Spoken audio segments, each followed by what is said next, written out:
their bodies to create life rafts to survive floods.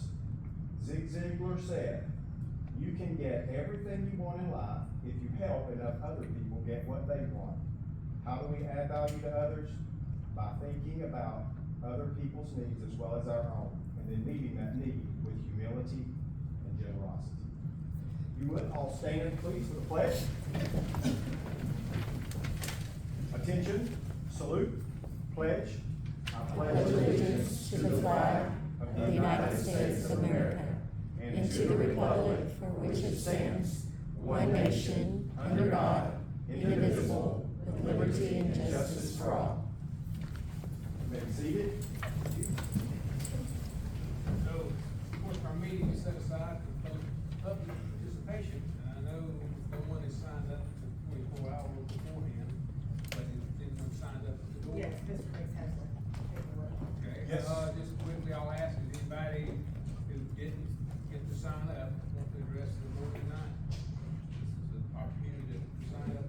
Okay, we'll go ahead then, you would?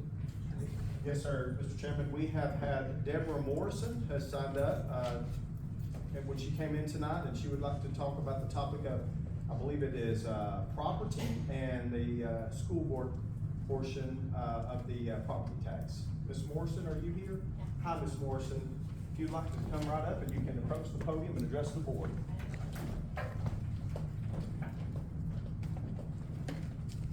Good evening, everybody. It's been a while since I've been here, so glad to get back in the group. I just had just a couple of questions. One, I see tonight, y'all are gonna be discussing the budget for, 23-24 budget. So does that mean that we've already, decided on, the tax increase for, the property tax for the school park? So, I didn't think about that until I got here. Well, ordinarily, this is the time where we hear from you about things, but I'll go ahead and answer your question, and that is that no, we're very early in the process. We don't have all the pieces of information together for our financial director to state and propose the budget to us. So we're very early in the process. Okay, just a thought there, when I saw that, I thought, well, maybe they've already, already had decided on whether you're gonna do that or not in order to do the budget, so. Okay, well, the only thing I just wanted to ask, and I haven't called anyone yet, cause I was planning on coming tonight, but was to ask you guys to, not go up on the property tax for the school part of it. And especially, I'm a senior, everybody 65 and older, we're really on the budget, I know I have some friends that live at Heritage Estates, and their property tax went up 30% for this, I brought mine. And that's a big increase already. So I'm just asking y'all to not increase anything on the budget and just make cuts like I think most households are having to do now. You know how inflation is, just seems like it just keeps going up.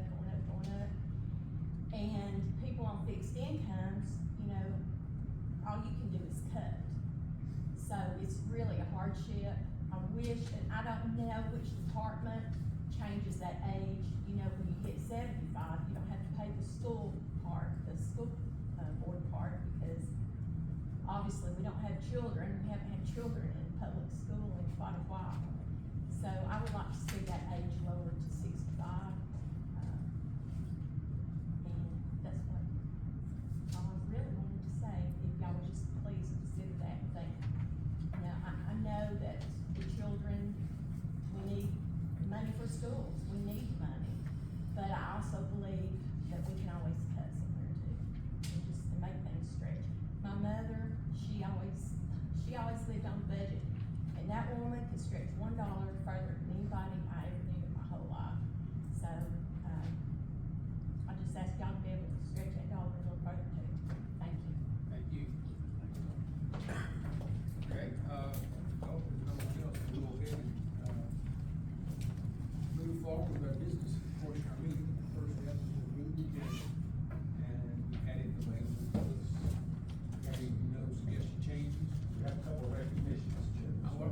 No worries. Sorry, I jumped in.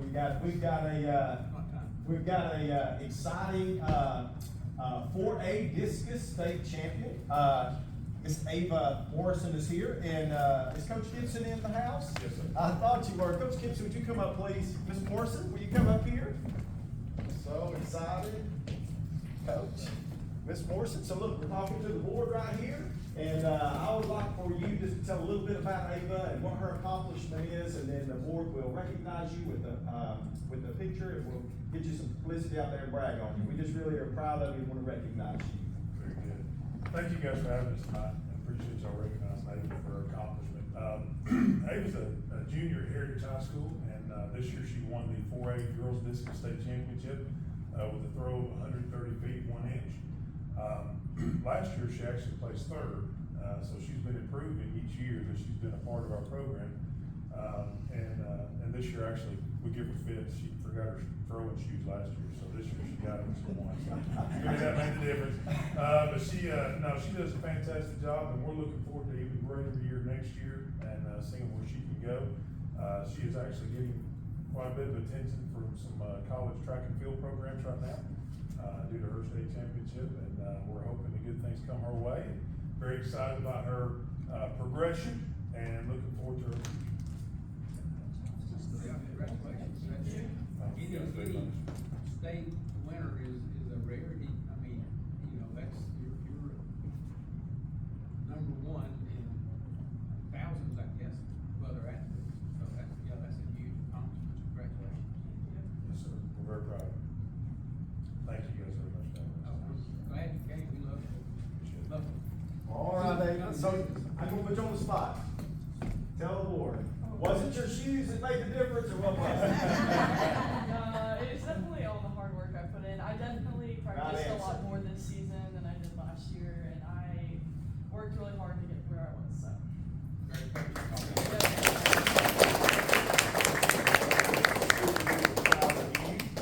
Congratulations so much, Coach. Thank you for all your hard work. If you stand right here, if the board would come forward, we'll grab a picture and get it on our social media pages so everybody will see you and brag on you, because we're super proud of you. Very good.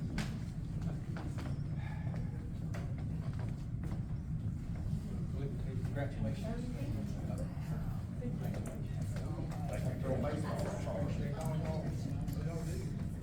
All right, get us posed here. 1, 2, 3. Is your family here? Is Mom and Dad here? Mom and Dad, thank you so much, Mom and Dad. We're so proud of her. And thank you for entrusting her with us. You're one of the other coaches, okay? Thank you too.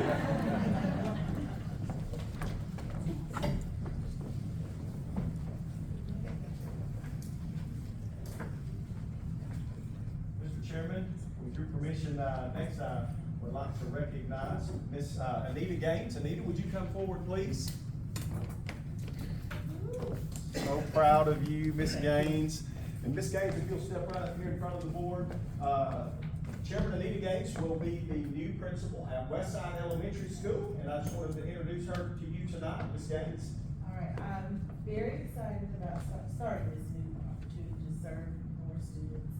And I just thank you for the opportunity, to get started and to just help us create more lifelong learners. I appreciate it. We look forward to working with you. Congratulations on being selected. Thank you.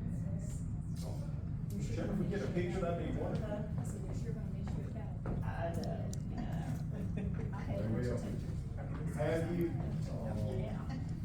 That's a good thing. Lots of years there. 21.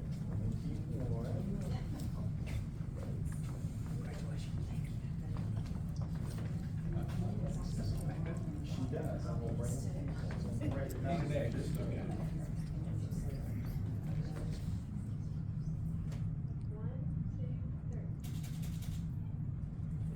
And Miss Gaines, your family is here, I think, right? Yes. Mom and Dad, would you stand right there? And And how many mom and dad? Hey, they both start with a D. They both start with a D. You're always saying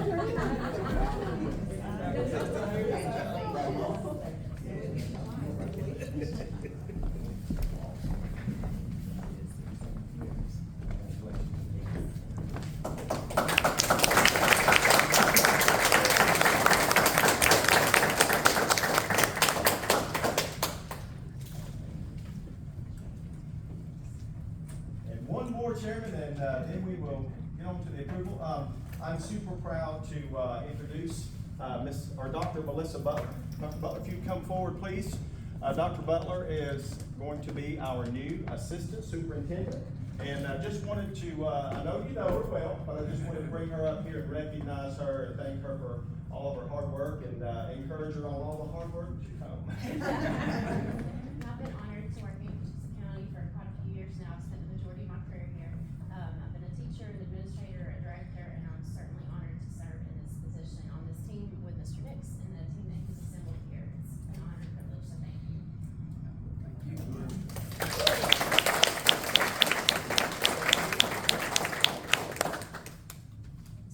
Ann and Mike are here, and these are some of our good friends. Their in-laws are here, so thank you guys for coming out. And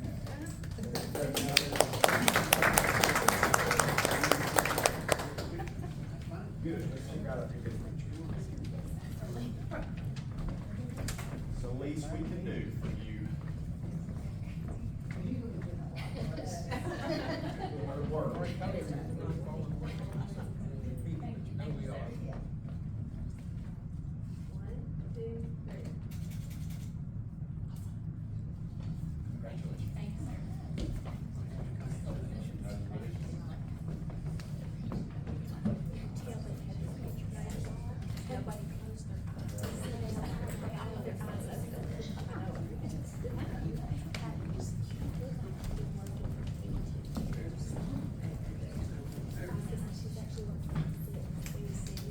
So I just want to apologize to the folks who were recognized. I did not mean by any means to omit you. It's really the most enjoyable portion of our meeting, and I just had a brain slip there, so forgive me for that if you would, please. So now we'll move into the business portion of the meeting, and didn't hear any suggested changes before about the agenda, so we'll accept it as presented and approve the information report. Yes, sir. Thank you, Mr. Chairman. The human resources recommendations are on the agenda for you under F1. Director Daniel is here as well.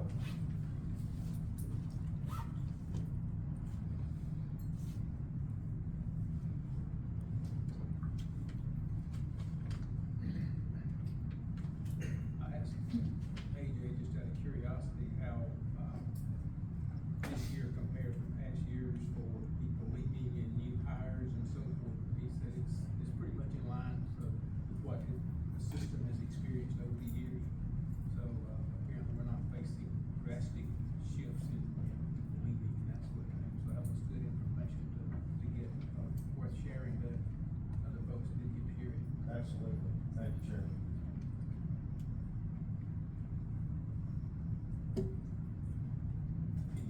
Comment, question? And F2, the 23-24 classified pay scales are on the agenda and have been there for you to review.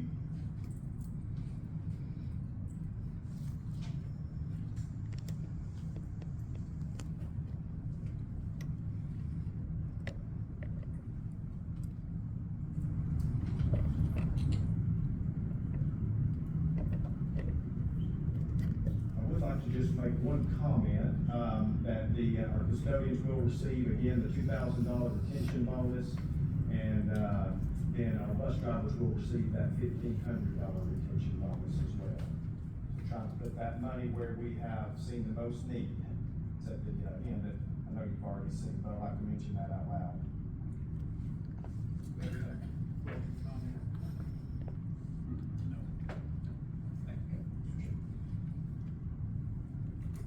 Item 3 is our student services report, and it is there, and Dr. Phillips in the house. You have a question for him?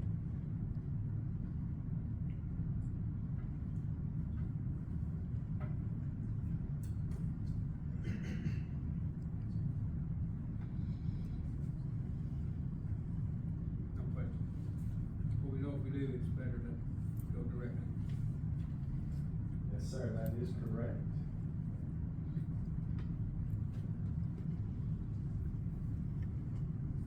Okay? And then, our child nutrition nutrition 23-24 meal prices are on there. They did do the research, and I do recommend at a later time in the agenda that we look at increasing the school nutrition lunch prices $1. Those prices are there for everyone's review. I know you guys have seen it already in the agenda.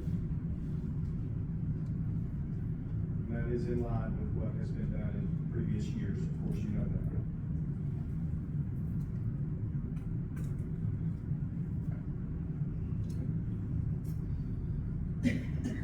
Item 5 is the 23-24 student handbook. It is attached and been there for your review. I will advise the board, we did have our legal counsel review the handbook, and it has been approved by our legal counsel and has gone through the handbook committee process, received their recommendations and approvals as well.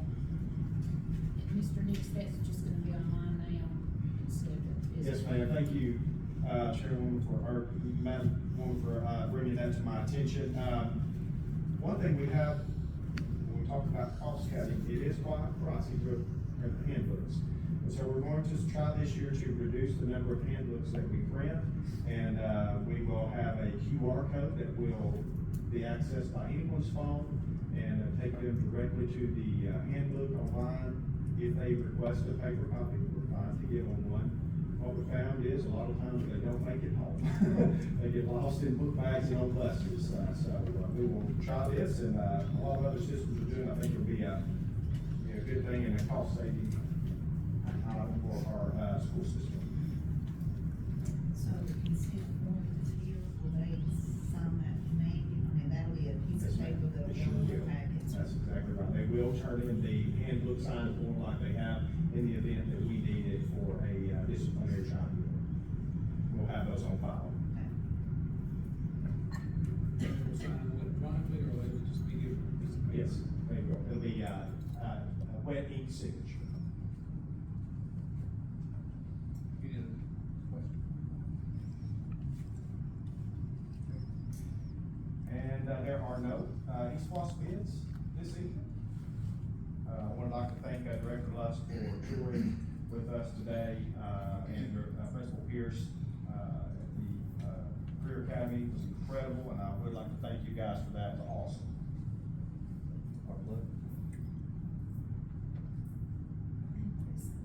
And Marissa. That's right. Only for her. It'd be great for all you guys to get to see it once it's finished and we have open house and that sort of thing, because it's an unbelievable facility.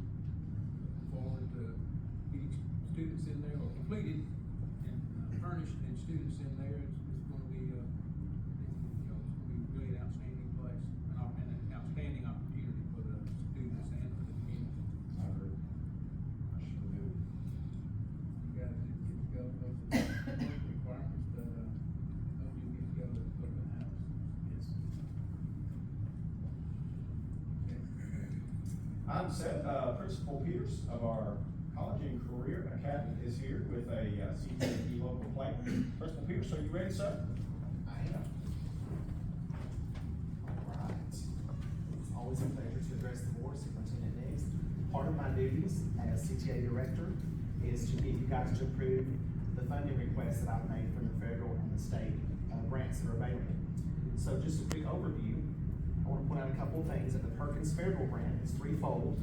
It's to develop academic knowledge. Its purpose is to develop academic knowledge, technical skills, and employability traits for secondary students who elect to enroll in career education classes in our school. With that being said, the requirements for that Perkins grant is that we draft a CLNA, which you've heard me talk about before, the Comprehensive Local Needs Assessment, which is a 2-year process, and it's like a dissertation that you have to write. David Muller's, of course, familiar with that, as he does one as well.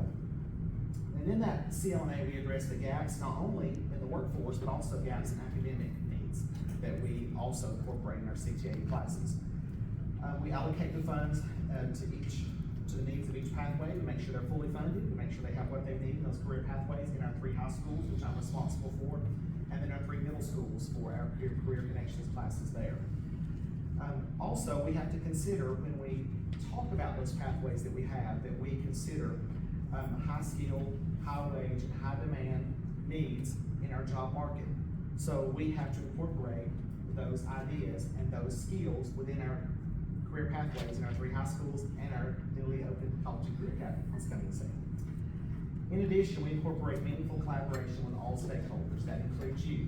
I hope this is meaningful for you tonight to let you know that we're getting some funding from our state and federal to help fund what we do for our students here in Catoosa County. So then I submit that local plan and get your approval, which is why I'm here today. So moving on about the Perkins Federal Grant, here's the quality criteria that we must meet, and for you to be reminded of every year, even though most of you have heard it before. We have to implement that continuous program improvement through the CLNA, including the Perkins state demanded levels of performance. There are 10 core indicators that we have to address, and those include, as I said earlier, that threefold: academic, career, and employability skills. We established a system-wide CTA advisory committee. So in our system, we share that board with the board of directors in the College and Career Academy. So that board also is our CTAE board that I answer to as well and get their input for the career classes in our high school and at the College and Career Academy. They also are responsible for helping with the local needs assessment that we do. We also are required to employ instructors who are credentialed. We provide and maintain equipment that meets the industry standards. So all of our career teachers meet twice a year at least with advisory committees to make sure that the equipment they have in their rooms meet industry standards. And then we work together to try to get the funding for those things in the classroom. And then we develop a plan to meet industry certification standards recognized by the Georgia Department of Education. We also comply with the Office of Civil Rights and Methods of Administration. And we agree to a CTA monitoring and risk assessment, which we just completed in October 6th and got amazing results, past flying colors, and got amazing results from that happened on October 6th, which you guys were part of as well. Funding considerations: when we make these grants, we have to consider the following. All amounts for Perkins 5, which is federal, and for state grants funding are drafts when we start the budget. We don't get full funding until after July, when FY24 is officially in session.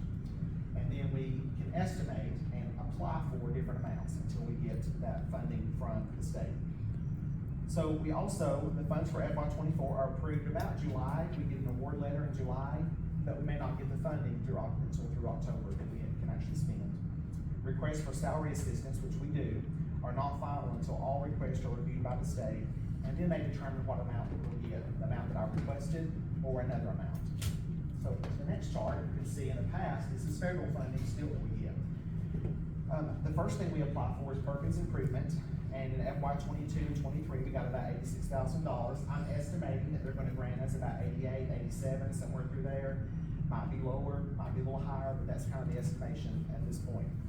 For Perkins carryover, that's extra funds that we get for systems that do not spend every dime, and they reallocate that to the systems, to every system.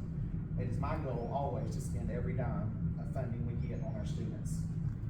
It is not our goal to ever send money back to the federal or state.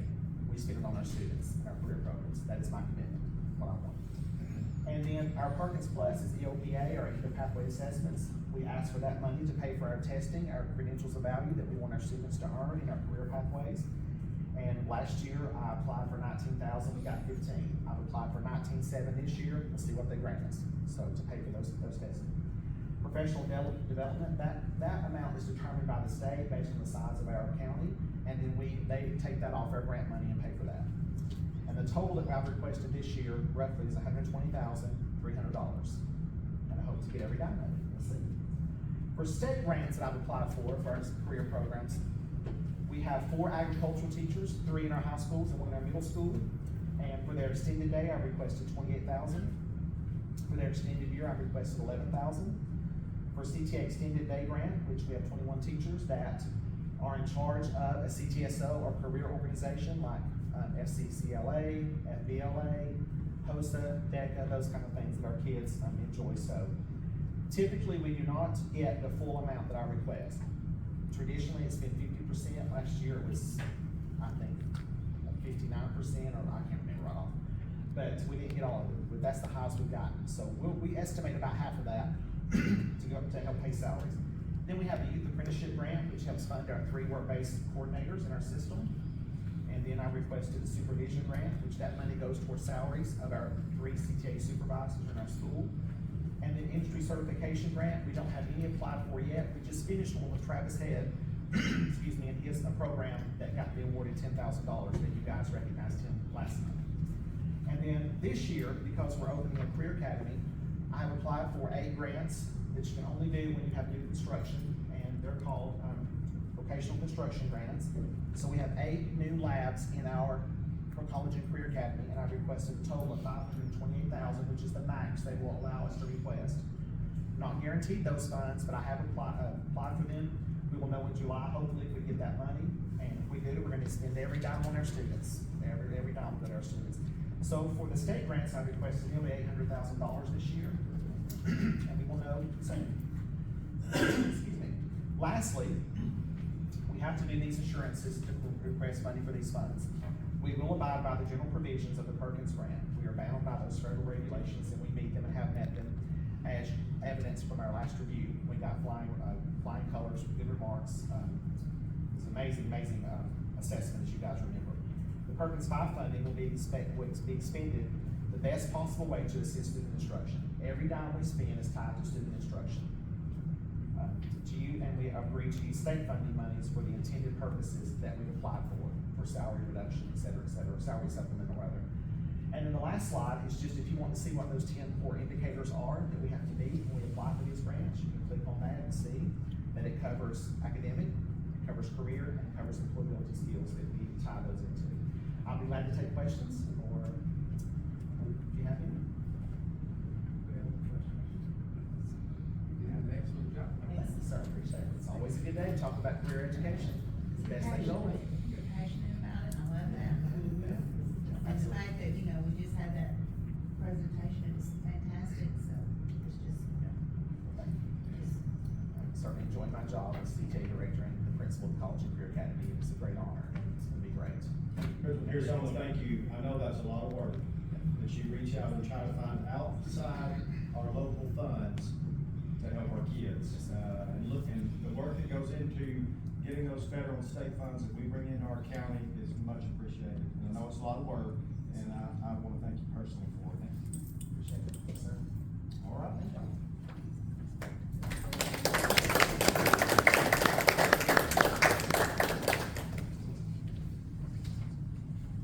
Chairman Knox, I just want to note our work session will be on June 27th, 2023 at 6 o'clock. I'm 8. As far as we know, everybody be here. David, I want you all right. And then you might as well mention our July meeting because of conflicts in July the 4th is July 18th. I think that is correct. Yes, sir. It is posted on the website.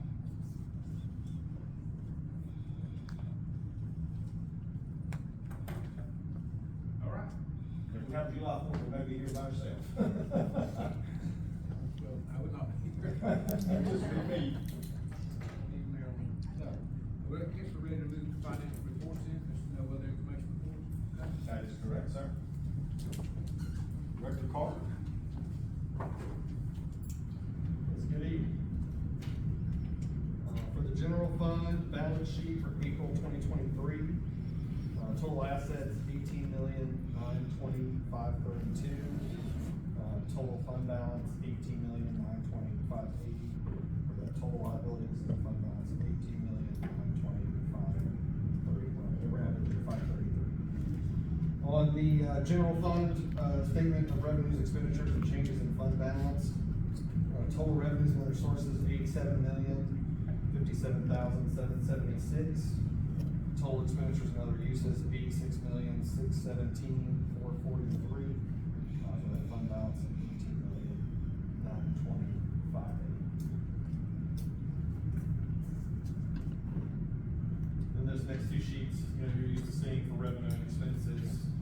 They are pretty much on track with the updates to our expenses based on the healthcare increase that started in January.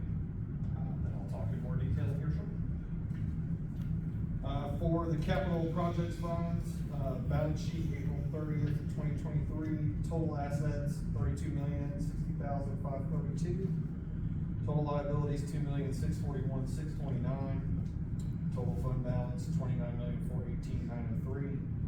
And then total liabilities and fund balance, $32,060,532. On the statement of revenues, expenditures, and changes in fund balance, total revenues and other sources, $15,563,133. Total expenditures and other uses, $39,149,397. For the fund balance of $29,418,903. For the debt service funds, for April 2023 on the balance sheet, total assets and total fund balance, $8,663,743. And on the statement of revenues, expenditures, and changes in fund balance, total revenues and other sources, $13,392,051. Total expenditures and other uses, $14,827,944. For the fund balance of $8,663,743. Any questions on those? Okay.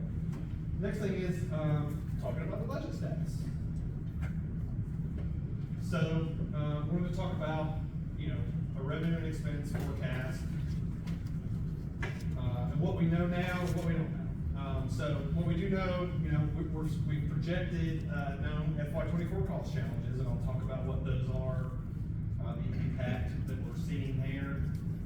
We've got our initial state funding allotment as well, so I can talk about, what that looks like in comparison to last year, and why the movement we're seeing there happened.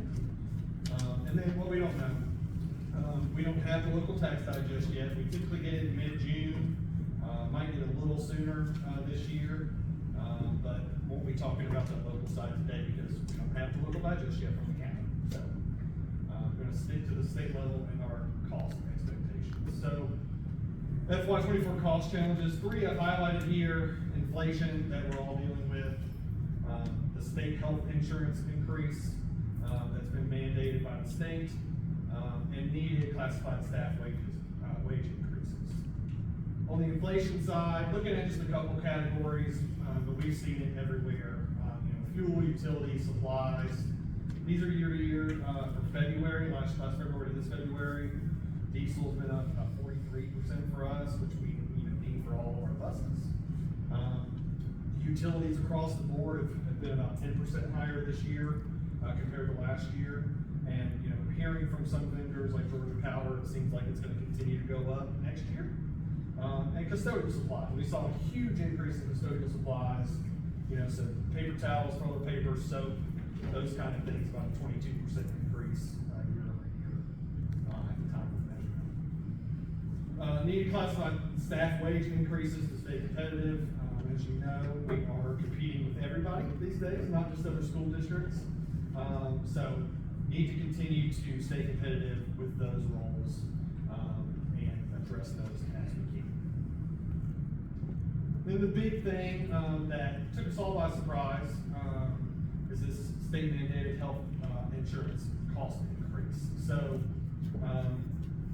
as most of you know, it went up from $945 a month per employee, to $1,580. It's a $635 per month per employee increase. We were really given no warning from the state at all about this. It's not like they told us about this 18 months ago so we could properly work it into our FY23 budget or anything. So we were unable to adequately plan for this. We were notified in January 2023, around the governor's, speech, that these were going into effect. The certified, folks, or teachers mostly, the change was effective immediately, January 2023. So that full increase of $635 a month per person that has health insurance through the system. And then on the classified side, since we get 0 funding from the state, minimal funding from the state, for those roles, they decided to do an incremental increase starting in January 2024. So it'll go up $250 a month, per employee, in FY24, $250 a month in 2025, and $135 a month in 2026 to get it to that 1580 over that 3 year period. Alone, projected in FY '24, it's about a $2.4 million impact on expenses, that, was unplanned for. And it obviously impacted us in FY '23 as well on the certified side because we didn't know it was coming. So we didn't have time to plan for it in that budget process. Overall, it's projected, once it's fully implemented, once classified catches up and everybody's at 1,580, it'll be a projected $4.5 million yearly increase in expenses across the board. We'll have to figure out how to do it. Any questions on those cost challenges for '24? What to ask? Well, you got my number again. State funding, you guys have seen this graph before, but I always like to show it. This simplifies the complicated state funding equation. It's our quality basic education earnings plus equalization minus something they call local fair share, and that equals our state funding. So in comparison to the midterm of FY '23, which we're wrapping up right now, to our initial funding we're gonna get in FY '24, you can see our FTEs are the same. That's our full-time equivalent student measurement. Our QBE earnings as a whole went up slightly, but our local fair share, which is equal to 5 mils of our tax digest, has increased significantly from 9.7 million to almost 12 million. And that is money that the state holds back before sending us the funding from the QBE formula. Equalization, which is a mechanism where the state disperses money based on where school systems are and how much ability they have to raise money locally, also went down from about $7 million to 4.1 next year. And just for context, in FY '22, equalization was almost $10 million, and I'll show you kind of a chart in a minute, that trend. The health insurance increase, the state is paying for our earned certified positions for that health insurance increase. So broke that out separately on there, it's about almost $6 million. Transportation and nurses are pretty flat year to year. Get a little under $1 million for transportation, and about $230,000 for nurses. For context on that, transportation, we're gonna spend over $7 million this year on transportation. So the state has funded less and less of things like transportation over time. And nurses, we spend well over $1 million to have nurses in every school to make sure our students can get the care they need every day. And we get about $230,000 from the state for that. So our total earnings, as you can see, went up less than $1 million, even with the almost $6 million in healthcare insurance. Healthcare insurance increased funding in there. If you exclude that, we lost about $5 million in our state funding this year from that local fair share increase and that equalization decrease. So that is where our state funding projects to be starting. Austin, can I ask a question? Yes, ma'am. I know there was discussion about SRO funding. So where did that land? Where did that land? Yeah. We did not receive any money from the state for SROs at this time. Okay, that's what Just to show the trend here and how the tax digest amount and in the way it moves interacts with that local fair share and equalization funding. So this is the last 6 years of the tax digest. From 2017 up to 2022, it's gone up about $500 million. This is the local fair share trend. That same time period, it's gone up from $8.3 million that we've lost to almost 12. And then that same time period for equalization, it actually was pretty steady from FY '19 to FY '22, but as I spoke, it has decreased significantly in the last 2 years because our tax digest has increased so much in those 2 years. So to wrap up, I do expect the trends in that local fair share funding being withheld from the state to continue to increase. hopefully not at that rate, but I do think it'll still trickle up. And I do think we'll have a continued reduction in equalization funding. At the very least, it's not gonna go back up very likely. Right now, I'm projecting, the FY '23 ending fund balance, to be about 12.5%, of our expenses next year. For context, the state recommends a target of 15%, so we're coming a little under that. I believe when I did one of these presentations last year during the budget meetings, I projected we'd land at about 14%, but with that healthcare, surprise, that's what's accounting for coming in a little lower. And because of that, you know, we are projected, to eat into our reserves by about $6.3 million in FY '23, the year we're finishing up right now. Any questions? We'll probably have sometime, if we have your number. Yes, sir. I think I got one more thing next. That's correct, you do. Any resolution? I'm just gonna say, you know, it's clear there's lots of moving parts. Lots of moving parts. Not many of those that we actually get control as far as, particularly that revenue side and quite a few. Very little, yes. Have you been talking, have there are other directors talking about that equalization, or at least around this area?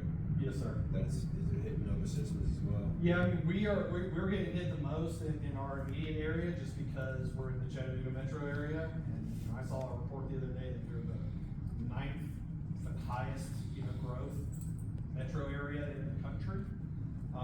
So we're getting hit harder than others in our immediate area, but, it's definitely impacting, you know, our neighboring counties as well, just not to the same extent we're seeing. So what about that, I'm not sure I can even articulate it, but where's that money go? So that, you know, the state doesn't display that 100%, but theoretically, it's going back in equalization funding to poorer counties. For systems that haven't had growth. Correct, that their tax digested state level are going down, they need more assistance to be able to meet the needs of the system. And I'm sure there's other things in there that it goes towards, but as far as, you know, I think the largest chunk is that it funds that equalization funding that's dispersed throughout the state. So would it be correct to say that because of the economic growth in this area, the state says you're now able to generate more tax money from your local economy, therefore, we're not gonna send you more money? That's exactly correct, yeah. Okay. The QBE formula that was, I think designed in 1985 and hasn't been changed very often since, is designed that way. It's, that's what that local fair share equalization is. It's that when a school system has the ability to raise more funds locally, the state says, okay, well then you're gonna get less funding from us because you've got the ability to do it at home. Their fear, and it was a direct quote I saw from somebody, their fear back then in 1985 was that if the state started funding school systems, that the local government would stop funding school systems. So they built it so that it had to work, in conjunction. It's somewhat ironic that they'll put all this increases on us and then say, but you're okay, so we're gonna take money away, but we're gonna also make you pay more. Correct. Yeah, it is. That's a good word for it. Any more questions? Last thing, and this is something you've seen before, except for maybe Mr. Jeffers. Because our budget process, goes into July and wraps up in August typically, we have to pass these spending resolutions, for July and August. This one's just for July, and all it allows us to do is spend funds into July while we're going through the budget process. It was crafted by our legal counsel many years ago.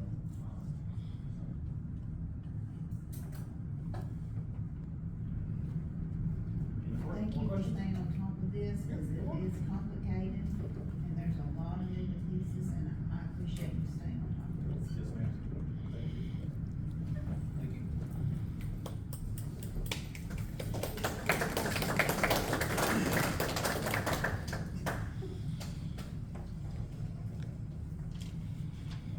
We're ready for